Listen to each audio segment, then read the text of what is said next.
สวัสดีលោកលោកស្រីអ្នកនាងកញ្ញាវិលមកកាន់នេតិព័ត៌មានថ្មីពី Channel YouTube Admin Standard ក៏ដូចជា Facebook Page Admin Standard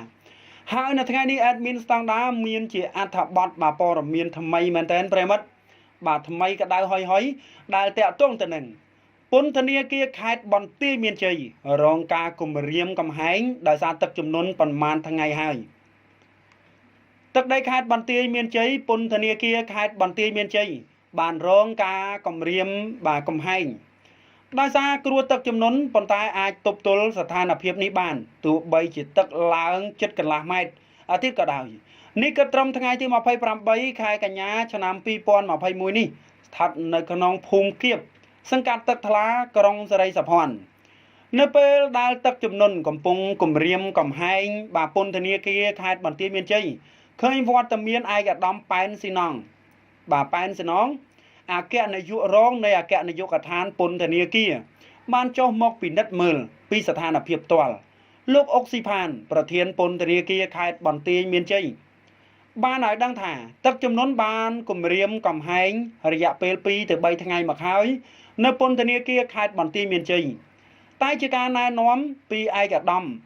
អគ្គនាយកដ្ឋានពន្ធនាគារហើយកម្លាំងពន្ធនាគារខេត្តបន្ទាយមានជ័យបានដឹងជាមុនហើយក៏បានត្រៀមយកការ៉ុងខ្សាច់និងកំទេចថ្មជាង 5000 ការ៉ុងមកតម្រៀបជា2ជូរកម្ពស់ជាង1ម៉ែត្រដាក់ជុំវិញរបងពន្ធនាគារនិងបានចាក់សាបដើម្បីការពារទុកជាមុនទើបអាចទប់ទល់អំពីស្ថានភាពនេះរហូតមកទល់នឹងពេលបច្ចុប្បន្ននេះលោកបានបញ្ជាក់ទៀតថាស្ថានភាពទឹកជំនន់ជុំវិញរបងខាងក្រៅគឺមានកម្ពស់ជិត1ម៉ែត្រហើយបើប្រៀបធៀបកាលពីឆ្នាំ2020កន្លងទៅខ្វះជិតកន្លះម៉ែត្រទៀតហើយលោកក៏បានរៀបចំបិទប្រព័ន្ធលូបង្ហូរទឹក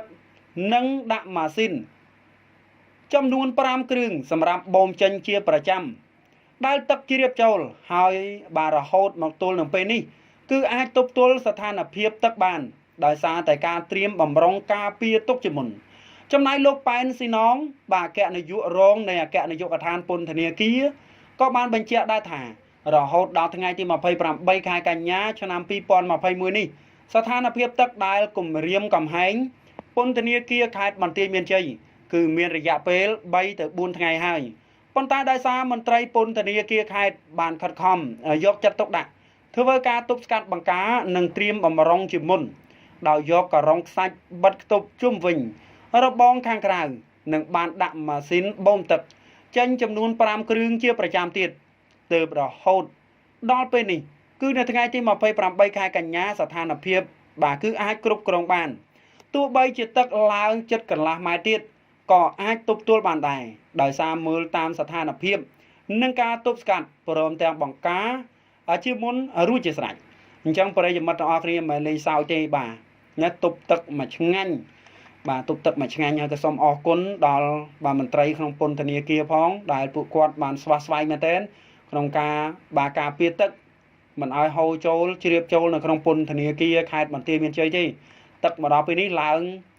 ចូល1ម៉ែត្រហើយនៅខាងមុខពន្ធនាគារហ្នឹងដើរទៅចង់ត្រឹមចកេះហើយទឹកនៅប្រិយមិត្តនឹងនៅខ្វះជាងកន្លះម៉ែត្រទៀតបានប្រហែលកាលពីឆ្នាំ2020អញ្ចឹងមានន័យថាទឹក1ម៉ែត្រកន្លះហ៎1ម៉ែត្រកន្លះជាងនៅឆ្នាំ2020ណាប្រិយមិត្តតកតងទៅនឹងអត្ថបទព័ត៌មានប្រិយមិត្តចូលរួមខមមិនម្នាក់មួយផងលើកទៅលើលួត្រូវខុសដល់ប្រការណាមួយក៏សូមខន្តីអភ័យទោសជាចុងក្រោយសូមជម្រាបលាបាទ